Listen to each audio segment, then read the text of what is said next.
Philanthropist and stroke survivor Mark Moore joins me. Welcome to the Mimi Geerges Show.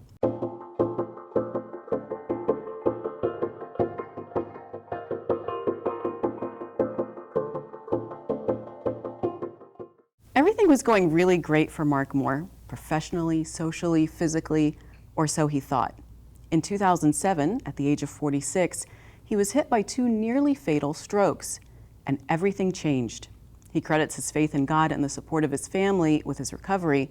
Now he's giving back to the community and raising awareness about stroke and recovery. Mark, welcome to the program. Thank you very much. My pleasure to be here.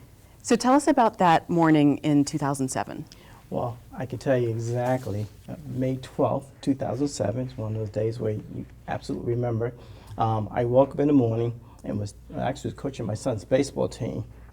And as I took him to the baseball field, I started feeling I was losing my equilibrium a little bit, but because I was a type A personality, I didn't stop. So I continued and ended up coaching the baseball team. As a matter of fact, I was so concerned, Mimi, that as I was walking to the field, my thought process was, geez, these other kids' parents are going to think, hey, my son's coach is drunk at 3 o'clock in the afternoon, because I was losing my equilibrium. So I stopped at one point and just kneeled down, untied my shoe and tied it again, simply so I could try to gather myself to make it to the field to coach. It was a balance issue for you? It was a balance issue initially. I could feel I was losing my balance. I wasn't able to walk, and I kept falling to the left side. Had no idea what it was. But because, as I said, I was this type A personality, I continued on, ended up coaching the baseball team for about 2 hours. And during coaching the team, during the practice, I felt okay. And I'm assuming it was just adrenaline, so I didn't feel anything. But the minute I got off the field, I felt the effects of the stroke coming back. Which is what? Just a loss of equilibrium. I was losing the use of my left side, my left arm, and my left leg. And this was the day before Mother's Day. And my son at the time was 15. We got in the car, and I was driving him to the Hallmark store so he could buy a Mother's Day card for his mother. And I'm like, hey, you're at the age now where you can buy your own card, son. So we drive to the store, and I tell him, I go, son, I'm not feeling too well. I go, we're going to drive to this Hallmark store. We'll see how I feel. I said, I may have to call your mother, and she may have to come and get you, because I'm not quite sure I'm going to be able to drive home. He said, really? I go, yeah, really. So all this time, what did you think was wrong with you? Actually, I hadn't thought. I had been having these migraine headaches for about 5 months, had been going to a neurologist to check, but they couldn't determine what was going on. And I said in the back of my mind, it may have something to do with those migraine headaches. But Mimi, at that point, I didn't think it was a stroke at all, because I was 46 at the time. I was healthy. Right, and strokes aren't supposed to happen to people your age. Guys, right? I played full court basketball the Thursday before. I was a fit guy. I ate healthy. I'm not a smoker. I don't drink. I didn't have high blood pressure. I wasn't diabetic. So I truly, in my mind, I'm like, the stroke was the furthest thing from my mind initially. Now, once we got to the Hallmark store and my son picked up the car for his mother, when we got back outside, the symptoms were progressing quickly. I mean, by the time I got outside, I could barely stand now. And I'm like, okay, there's no way I could drive home, son. I took the phone, I called my wife and said, hey, look, I need you to call the ambulance, which was a mistake, because to be honest, I should just call them myself. Right. But what I did was call my wife, and she's like, hey, you want me to come get you? And I'm like, no, this is too bad. You can't come get me. You need to call the ambulance. They need to come get me right now. Meet me at the hospital. So the ambulance came, and by the time they came, Mimi, I was not only was I no longer standing, I had sat on a flower bed, and because the symptoms were progressing so quickly, I was now lying on the ground, and people were walking by saying, hey, are you okay? And I'm like, well, no, I'm not okay, but I got the ambulances on the way, so. Wow. And what happened when the paramedics came? When the paramedics came, they loaded me in the ambulance, and they asked, hey, the typical questions. When was the last time you ate? And I'm like, well, this is probably about like 3 o'clock and probably 3, 4 in the afternoon. I'm like, well, I had breakfast. I haven't eaten since breakfast. I go, but that's not unusual on a Saturday. I'm like, well, it could be. It was a warm day that day, that May 12th in 2007. You're dehydrated, low blood sugar, they said, could overheated. Be dehydrated, and I'm like, well, could be that. So they gave me some water and an IV and loaded me in. They're like, hey, we think you'll be okay. I'm like, okay. And then they took me to the hospital, and then once I got to the hospital, then they ran a litany of tests, and then it was after that, actually really it wasn't until the next day, then the doctors came in and said, hey, I believe you suffered what they call a TIA, which is a mini stroke, which actually that was the initial diagnosis was incorrect. It wasn't a mini stroke. What I really suffered was a full-blown stroke. Aren't there those typical symptoms of the drooping of the face, the loss of use of one side, the slurred speech? Yes. Did you not have all that? I did, and you're absolutely right, Mimi. After having the stroke, you become very learned on stroke symptoms, and they use a term called FAST, F-A-S-T. The F stands for the face, the A stands for arms, S stands for speech, and T stands for time. You're right, in terms of your facial expression, sometimes you get a drooping on one side of your face. I didn't have any of that on that particular day. The A stands for arms, and they ask you to raise your arms, and typically one arm would droop a little lower than the other. I would have had that day because clearly I was losing the use of my left side that day, so I would have. So even they didn't think to test you for stroke? No, they did not. They did not. When I got in the ambulance initially, they initially thought, hey, 46-year-old kid out here, coaching his son's baseball team, right? They didn't think it was a stroke, not initially. And I would tell you, for the first probably 24 hours, it took them a while before they realized, hey, this is a mini stroke, and then it took 48 hours before they realized it was a full-blown stroke. So that's a lot of valuable time that you lost. Yes, it was. I have been unbelievably, as I sit here today, and I tell people I've been blessed and very, very fortunate because, some of the things that happened to me, they're not the way you want it to happen, but to be sitting here today is an absolute blessing, and for that, I'm just unbelievably grateful. Was your speech slurring at all? No, the speech wasn't slurring, but again, it's as I said, and everyone, it differs, it's right? Different for some people.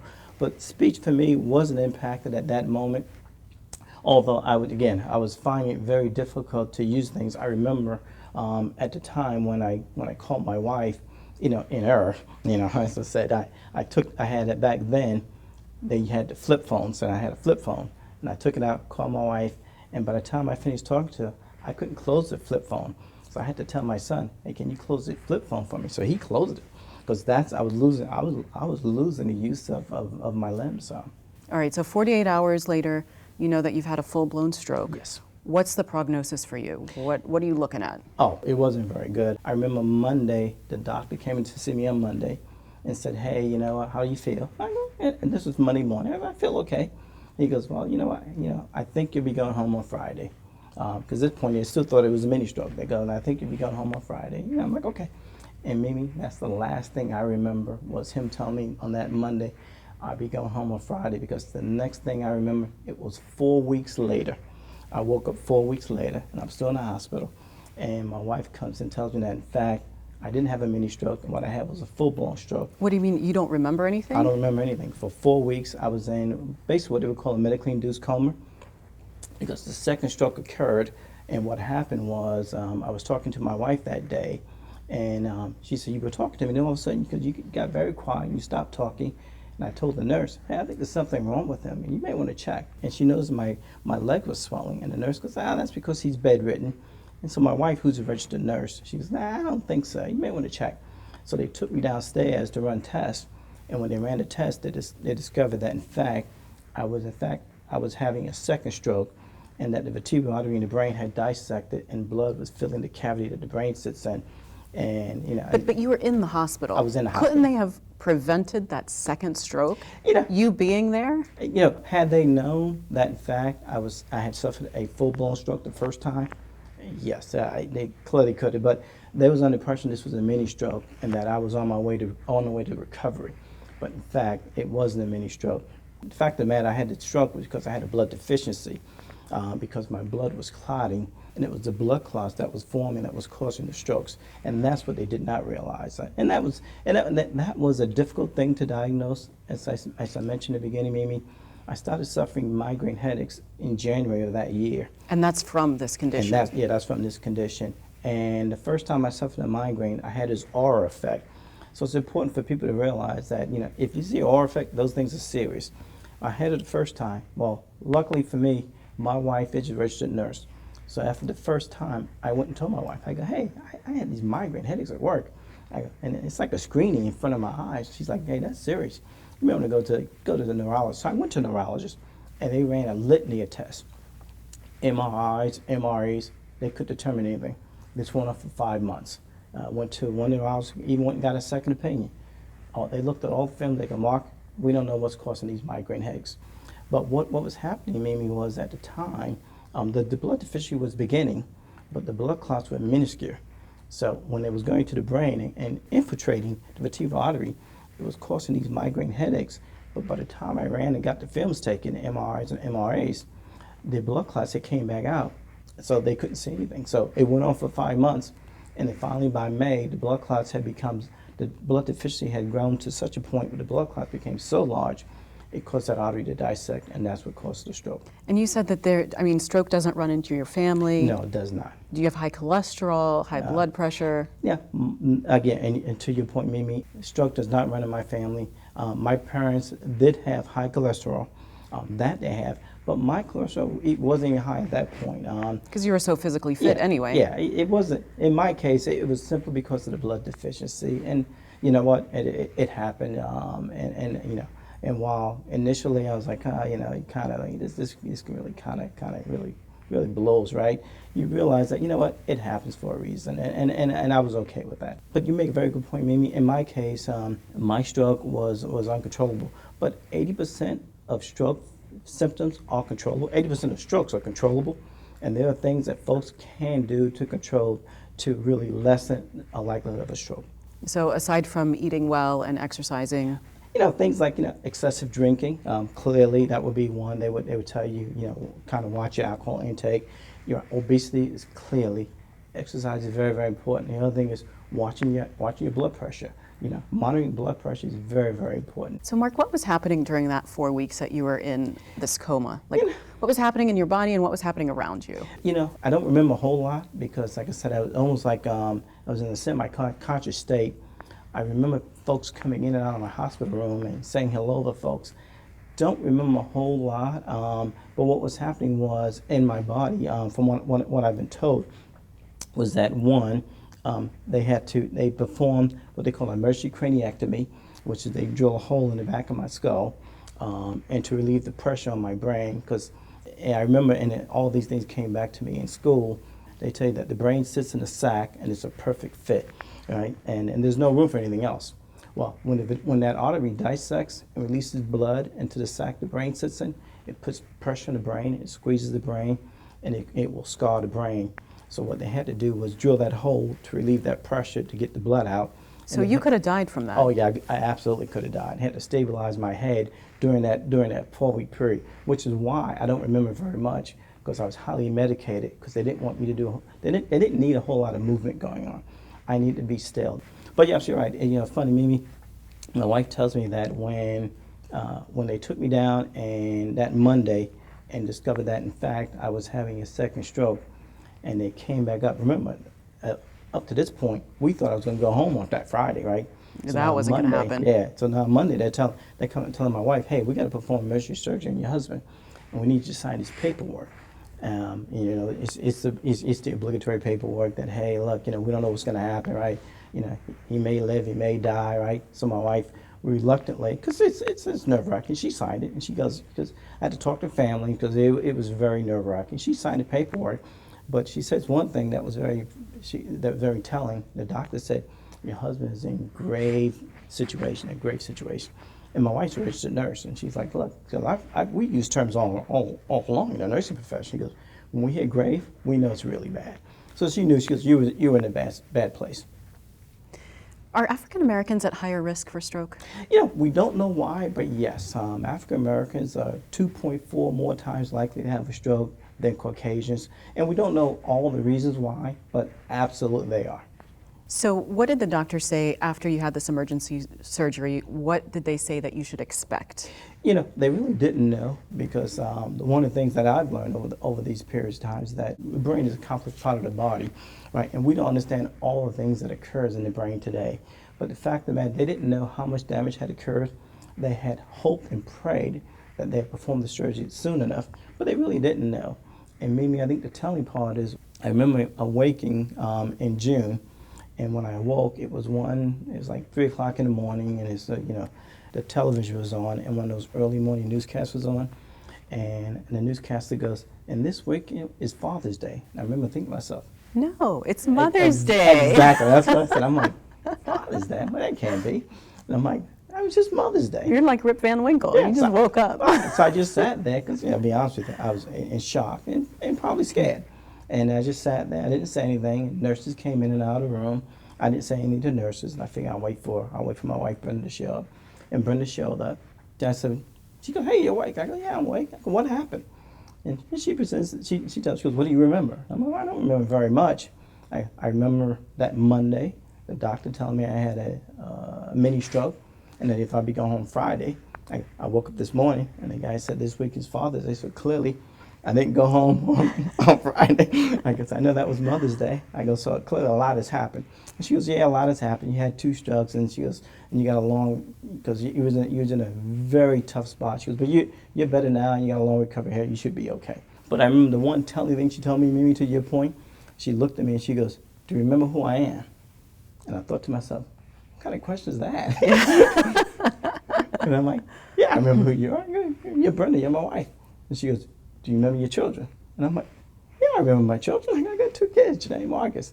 And I realized that at the time, the doctor told, "Look, we don't know if we got to it soon enough, and we don't know what has happened here. We don't know if brain damage has occurred and what is." So she didn't know what she should expect Oh, when yeah, you she woke didn't know up. either. You could have been a vegetable. Yeah, I could have been. Right. I just didn't know. Yeah.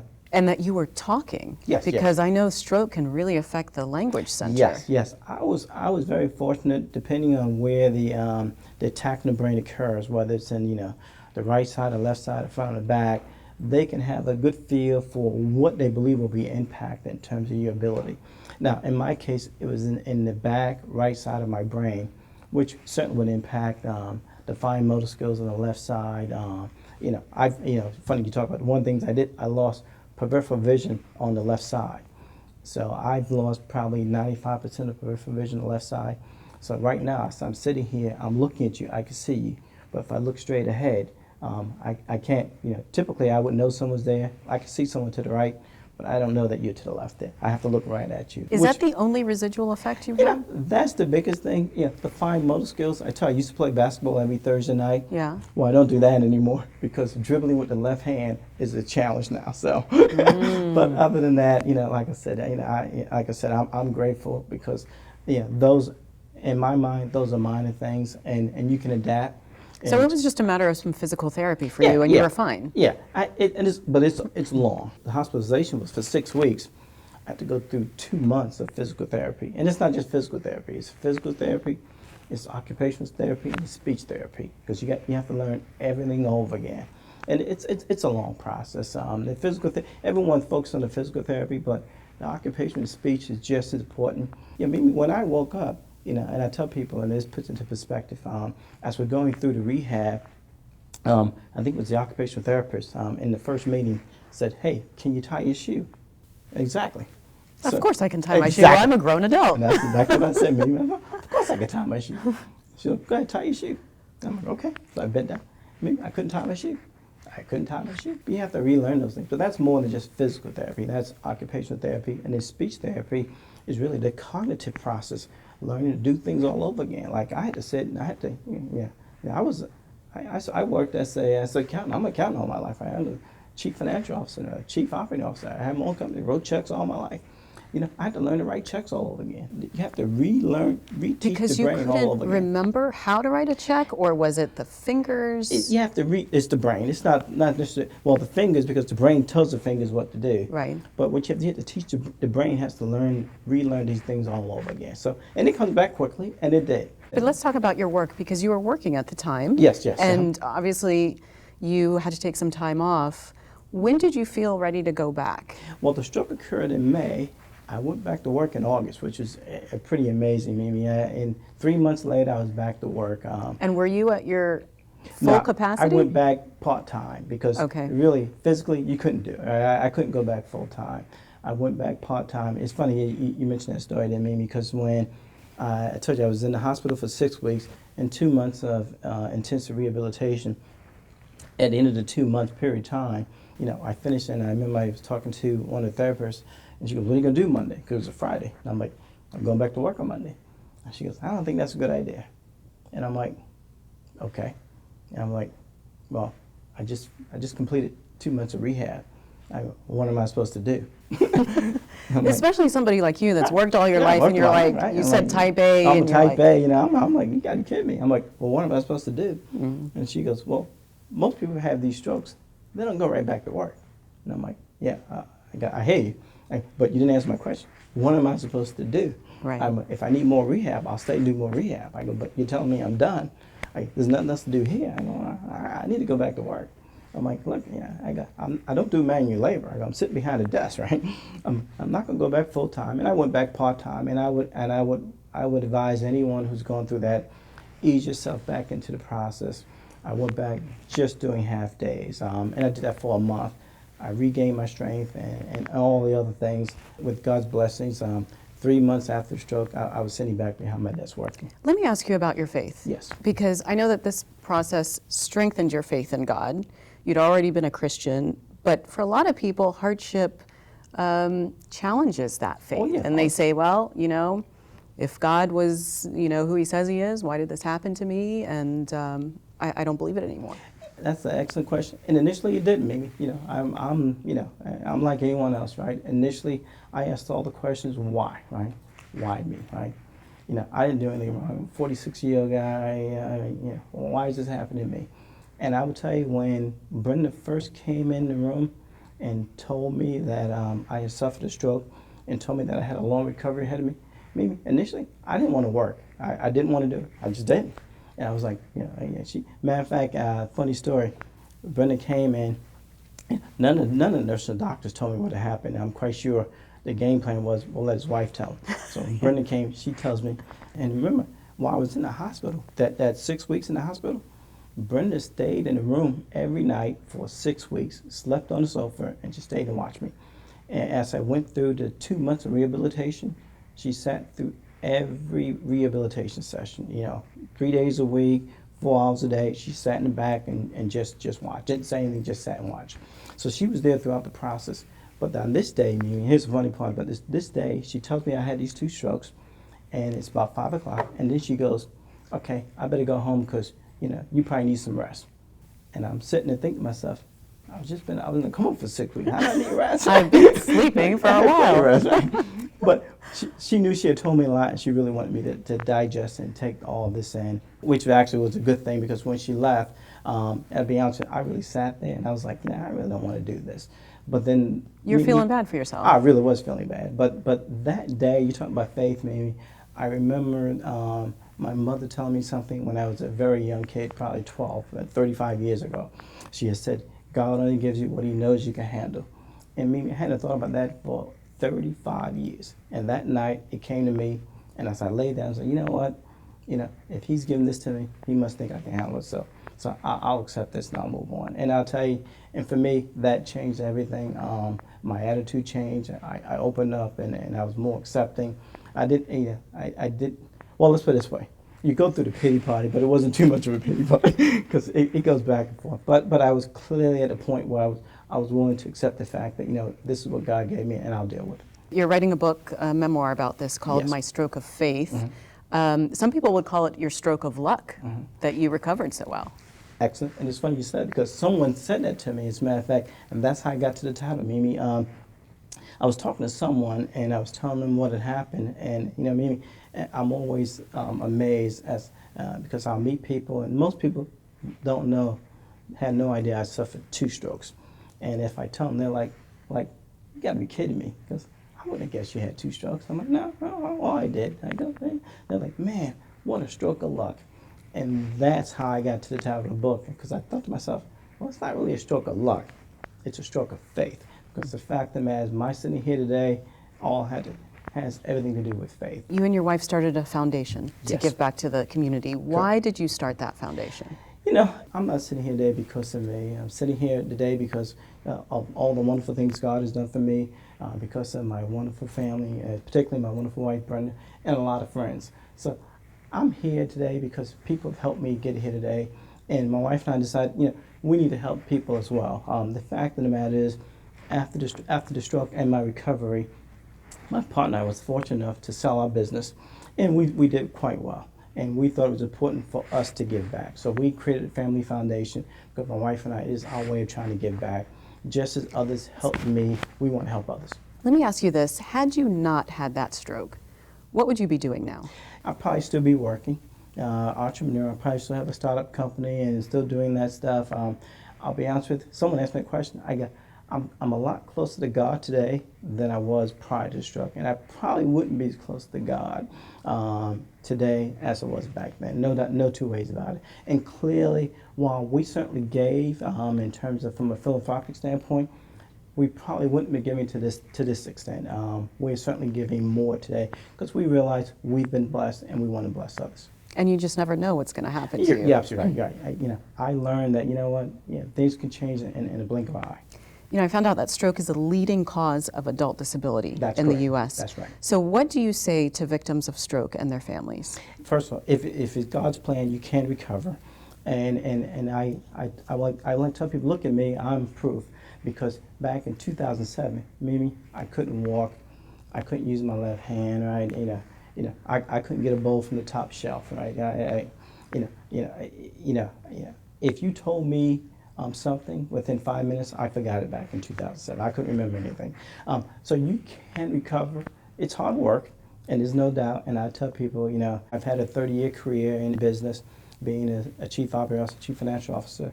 I've been fortunate enough to raise billions of dollars, and I thought all of that was hard work. But I will tell you, Mimi, none of it is hard compared to what I do to recover from the stroke.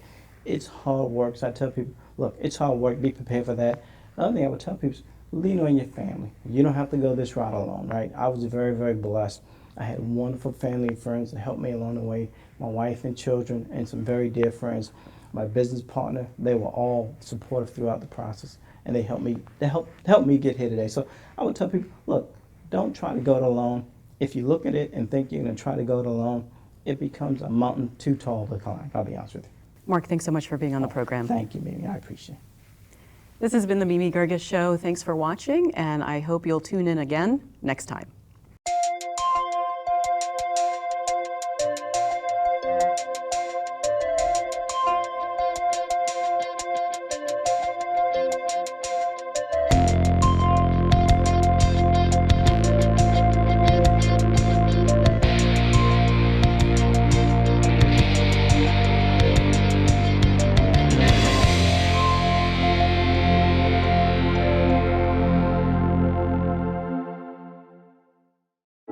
When I was 6, my mom had a stroke. I'm Paul George. Learn the signs of a stroke fast. F, face drooping. A, arm weakness. S, speech difficulty. T, time to call 911. Spot a stroke fast.